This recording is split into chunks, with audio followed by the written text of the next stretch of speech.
I'm 21 years old, and there are many changes going on inside North Korea today. And it's my generation, often called 장마당 or black market generation. It will make change permanent. North Korea's black market generation has three main characteristics. The first characteristic of our black market generation is it has no devotion to the Kim dynasty. I was born in 1993, and Kim Il-sung, the country's founder, he died in 1994, and I was brainwashed to glorify him and his national self-reliance, self-economic system. But I have no actual memory of him. The second characteristic of our black market generation is it has had wide access to outside media and information. The private market provided us more than food and clothing. It provided us DVDs like movies Titanic and USBs with Wikipedia. The third characteristic of our black market generation is we are capitalistic and individualistic. We grew up with markets. We experienced selling and buying. I still remember when I was 7 years old, my father told me, as long as you know how to count money, then you don't have to learn anything from school. Yeah. When I was 12, I made the first my business deal with my mom. She gave me some startup cash, and I bought a rice vodka, which I bribed the orchard guard. He allowed me to sell persimmon from that orchard in the market. With the profit, I bought some candy for my mom. And I think it's a very important fact. Once you start trading for yourself, you start thinking for yourself. And that's a big threat to the Kim regime. This development of markets is important because it undermines the Sangwon system, where the regime puts people into strict classes. With the government in charge of the social classifications and food distribution, it always determines who would acquire wealth and who would starve. But the private market is removing from that regime's control.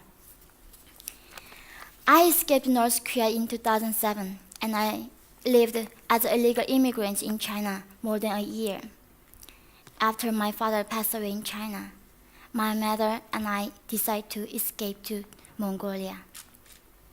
Along with the 5 people in our team, we walked and crawled across the Gobi Desert, evading Chinese police, kidnappers, wild animals, and into Mongolia.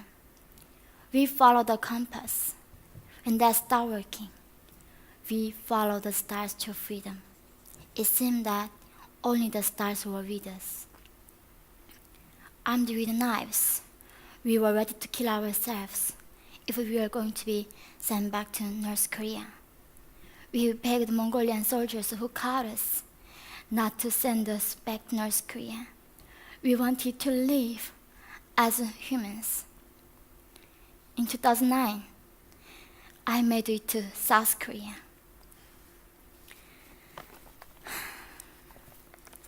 Even though I escaped, I wasn't completely free regime's ideology. I still thought Kim's had a special power. I even thought Kim Jong-il, the North Korean dictator, could read my mind. I was not free to think. In 2011, having the freedom to read wherever I wanted, I happened to read the book Animal Farm. It seemed that George Orwell was talking about North Korea. This book set me free from the emotional dictators in my head. It showed me that Kims are dictators using power to oppress people, and that North Koreans deserve freedom. I cried all night as I read it. Even now I get goosebumps as I read it. Titanic opened my eyes to see that people can live differently, and there is something else out there. The private market gave me opportunity to expose to the outside world, and Animal Farm set me free from brainwashing. The book symbolized freedom to me. In North Korea, the regime says they are so strong, But the reality is that they are so weak, so they can't allow other ideas. As I read it, and even when I read Communist Manifesto, I thought, this is freedom. The freedom to read, opposing ideas. Lots of people think change in North Korea is impossible, but they might not realize that huge changes have already happened, and they are getting bigger and bigger every day.